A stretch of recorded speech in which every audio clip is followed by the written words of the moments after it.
بسم اللہ الرحمن الرحیم۔ بہت ہی محترم دیکھنے والوں سننے والوں، میں بہزاد جاذب آپ کے سامنے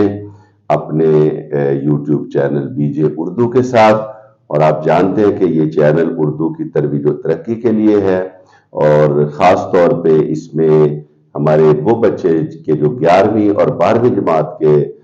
ہمارے طلباء و طالبات ہیں، ان کی سہولت کے لیے اور ان کی آگہی کے لیے ہم نے یہ چینل خاص طور پہ شروع کیا۔ اس کے علاوہ 9ویں اور 10ویں جماعت کی تدریسی ضروریات بھی انشاءاللہ تعالیٰ آپ کو یہاں سے آپ کی پوری ہوں گی۔ تو آج میرا جو ٹاپک ہے وہ ایک تمہیدی، آپ اس کو ٹاپک کہہ لیں، اردو کی جو کتاب ہے 11ویں جماعت کے لیے، جیسا کہ آپ کے علم میں ہوگا وہ تبدیل ہو چکی ہے، بلکہ اردو کیا تمام تر جو کتب تھی ہماری، وہ انگلش کی کتاب، بایولوجی کی کتاب، ریاضی کی کتاب اور دیگر تمام جو کیمسٹری اور فزکس ہے، یہ سارا فرسٹ ایئر کا نصاب جو ہے وہ چینج ہوا ہے، اور اسی طرح یعنی جیسے باقی سب کتابیں تبدیل ہوئی ہیں تو اردو کی کتاب بھی تبدیل ہو گئی ہے۔ اور بہت زیادہ انہوں نے ایک طرح سے کہہ رہے کہ سارا کچھ ہی نکال دیا۔ میرا خیال ہے کہ جو مکاتیب غالب ہیں نئی کتاب کے اندر، ان میں جو تفتہ کے نام خط ہے غالب کا، جو یہ وہ واحد شاید چیز ہے کہ جو پہلے سال کے اندر بھی موجود تھی اور اب بھی موجود ہے، یعنی پہلی کتاب میں بھی تھی اور اب بھی ہے۔ اس کے علاوہ ہر چیز انہوں نے بدل دی ہے، اور یہ میں اپنے بچوں سے اور اپنے طلباء و طالبات سے ایک التماس کروں گا، گزارش کروں گا کہ ایزی نہ لینا، نیا نصاب باقی کتابوں کا بھی، لیکن اردو کا جو نصاب ہے وہ بہت زیادہ مشکل ہے، اسباق بہت مشکل ہیں، نظمیں بہت مشکل ہیں، اگرچہ نظمیں کم کر دی ہیں اور اسباق کم کر دیے ہیں، لیکن اس کے باوجود جو ان کی تعداد کم ہو گئی ہے، مگر ان کا جو معیار ہے وہ بہت زیادہ بلند ہو گیا ہے۔ تو آپ نے کسی بھی حوالے سے اس کو ایزی نہیں لینا۔ یہاں سے اندازہ کیجئے گا کہ پرانی فرسٹ ایئر کی جو کتاب تھی اس میں ایک سبق ہوتا تھا سر سید احمد خان کا، اپنی مدد آپ، اب وہ 9ویں جماعت میں چلا گیا، یعنی 11ویں درجے کی چیز 9ویں درجے پہ چلی گئی ہے۔ تو پھر اندازہ خود ہی کر لیجئے کہ جب 11ویں درجے کی چیز 9ویں درجے پہ ہے تو پھر 11ویں درجے پہ کون سی چیز آئی ہوگی۔ بہرحال میں ایک مختصر تعارف کروانا چاہتا ہوں آج کہ نئی کتاب جو ہے اس کے اندر کیا کیا ہے، اور انشاءاللہ تعالیٰ آپ ہمارے چینل سے وابستہ رہیے، اسے سبسکرائب کیجئے۔ بالخصوص جو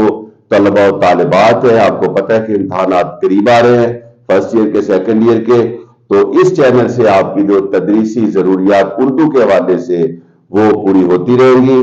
اور اب آتے ہیں آج کے ٹاپک کی جانب۔ میں آج آپ کو یہ بتاؤں گا کہ ہماری جو سرمایہ اردو ہے کتاب، اس کتاب میں اب جو چیزیں شامل ہیں، اور یہ کتاب قومی نصاب 2023 کے مطابق مرتب ہوئی ہے، 11ویں جماعت کے لیے ہے۔ اب اس کے اندر کیا کیا کچھ شامل ہے۔ پرانی جو ہم بک پڑھایا کرتے تھے، پرانی کتاب، اس میں حمد ہوا کرتی تھی جناب امیر مینائی صاحب کی، ٹھیک ہے، بڑی دیر ہم نے وہ حمد پڑھائی۔ دوسرا کون ہے جہاں تو ہے، کون جانے تجھے کہاں تو ہے جلوت میں، تو ہے خلوت میں، کہیں پنہاں کہیں عیاں تو ہے۔ لیکن اب انہوں نے جو حمد شامل کی ہے حفیظ طائب صاحب کی، کمال کی حمد ہے، اور انتہائی مشکل لفاظی ہے، اور پہلے سمجھنا ہوگا اساتذہ کو اور پھر پڑھانا ہوگا بچوں کو۔ تو حفیظ طائب صاحب کی نعت ہے اس کے اندر، حمد ہے۔ اس کے بعد بہت ہی ایک بہت بڑے ایک ہمارے اردو ادب کا بہت مہان نام ہے، اگرچہ عمومی طور پہ انہیں لوگ زیادہ نہ، انہیں خطاطی کے حوالے سے زیادہ جانا گیا، لیکن شاعری کے حوالے سے لوگوں نے ان پہ زیادہ توجہ نہیں کی، مگر نعت کمال کی کہتے ہیں۔ جناب سید نفیس الحسینی نفیس صاحب، ان کی نعت ہے۔ اور اس کے علاوہ ایک چیز جو ہے بچوں کو میں بتانا چاہوں گا جو بہتر ہے ان کے لیے، وہ یہ ہے کہ تعداد کم ہے۔ نظمیں پچھلی کتاب کے اندر 14 تھی، اور اس کتاب کے اندر جو آپ کی نظمیں اگر حمد اور نعت کو بھی شامل کر لیے جائے تو کل 7 بنتی ہیں۔ حمد اور نعت کو نکال دے تو پیچھے 5 نظمیں، اور جو نظمیں شامل ہیں ان میں ڈاکٹر علامہ محمد اقبال کی نظم ہے، اختر شیرانی کا کلام ہے، احسان دانش کا کلام ہے، رحمان بابا کا کلام ہے اور سید محمد جعفری صاحب کا کلام ہے۔ اس کے بعد آتے ہیں غزلیات کی طرف، تو غزل کی جو پوئٹری ہے یہ میں سمجھتا ہوں کہ اس کتاب کی آسان چیز ہے، یعنی سبق انتہائی مشکل ہے، مضامین جو ہے نثر کا حصہ اور نظمیں بہت مشکل ہیں، لیکن جو غزلیات ہیں سوائے میر تقی میر کی غزل کے تو ایک تو ان کی تعداد کم ہو گئی۔ پہلے 16 غزلیات بچے پڑھتے تھے اور ان میں شعراء جو تھے مومن خان مومن تھا، حیدر علی آتش تھا، اور اس کے علاوہ موہانی صاحب تھے، میر تقی میر صاحب تھے، تو اور مرزا خان داغ تھا، فیض احمد فیض اور احمد ندیم قاسمی صاحب۔ لیکن اب انہوں نے صرف یہاں پہ 1 2 3 4 اور 5 شعراء جن میں ایک شاعرہ بھی ہے تو یہ شامل کیے ہیں ان میں، اور پھر یہ ہے کہ پہلے ایک ایک شاعر کے 2 کلام تھے، اب ایک ایک کلام ہے، ایک ایک غزل ہے، میر تقی میر کی غزل ہے، ایک غزل فراق گورکھپوری صاحب کی ہے، ایک منیر نیازی صاحب کی ہے، ایک احمد فراز صاحب کی ہے اور ایک پروین شاکر کی۔ یہ جو چیز ہے غزل کا پورشن جو ہے، یہ غزل کا حصہ یہ قدر آسان ہے۔ منیر نیازی صاحب کی مشہور زمانہ بے چین بہت پھرنا گھبرائے ہوئے رہنا بڑی مشہور ان کی ایک شعرۂ آفاق غزل ہے۔ اسی طرح فراز صاحب کا کلام سلسلے توڑ گیا وہ سبھی جاتے جاتے، ورنہ اتنے تو مراسم تھے کہ آتے جاتے۔ اسی طرح نسل نو کی پسندیدہ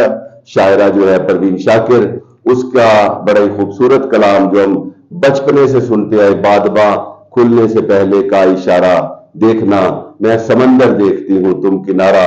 دیکھنا، تو وہ ان کا کلام شامل ہے۔ اب آتے ہیں نثر کی جانب، تو نثر کے اندر تو کمال ہو گیا، یعنی جو نثر کے مضامین ہیں یا کہانیاں ہیں وہ ان کی طوالت ٹھیک ٹھاک ہے، خلاصہ لکھیں گے تو لگ پتا جائے گا آپ کو، اس لیے جو توجہ کرے گا بچہ وہ یہاں پہ کچھ نہ کچھ حاصل کرے گا۔ تو حصہ نثر کے اندر علامہ شبلی نعمانی صاحب ہیں، اشفاق احمد صاحب ہیں، رشید احمد صدیقی صاحب ہیں جو کہ پہلے سیکنڈ ایئر کی بک میں ہوتے تھے، ایوب عباسین کا سبق تھا، لیکن اب یہ یہاں پہ آ گئے۔ مرزا غالب کے مکتوبات موجود ہیں، اور ان کے علاوہ خواجہ حسن نظامی صاحب، ڈاکٹر ممتاز منگلوری صاحب، امجد اسلام امجد، بڑا پیارا نام، اور ہم بچپنے میں ان کا بھی وہ ڈرامہ دیکھا کرتے تھے دہلیز، تو اس کا ایک حصہ شامل کیا انہوں نے۔ خدیجہ مستور صاحبہ جو پہلے چراغ کی لو کے ساتھ موجود تھی، اب ان کی نئی کہانی ہے۔ سعادت حسن منٹو صاحب، اور یہ میں سمجھتا ہوں کہ بہت کمال ہو گیا کہ اس کتاب کے اندر جو بہت خوبصورت بات مجھے نظر آئی ہے اس میں سعادت حسن صاحب کا شامل ہو جانا، اور منیر نیازی کا، احمد فراز کا، پروین شاکر کا، امر جلیل کا شامل ہونا، اور اشفاق احمد صاحب، ایسے جو لوگ انہوں نے شامل کیے ہیں، تو یہ انہوں نے بہت ایک اچھا اقدام کیا، لیکن مشکل کام ہے۔ یہ ہے پیارے بچوں آپ کا سلیبس، آپ کا نصاب 11ویں جماعت کی اردو کا۔ تو میں یہ آپ سے لازمی طور پہ کہوں گا کہ آپ نے کسی مرحلے پر بھی اس کو آسان نہیں لینا، یہ مقدار میں کم ہو گیا ہے مگر معیار میں بہت بھاری بھرکم ہو گیا۔ انشاءاللہ تعالی اگلی ویڈیو کے ساتھ آپ سے دوبارہ ملاقات ہوگی۔ اجازت دیجیے، اللہ حافظ۔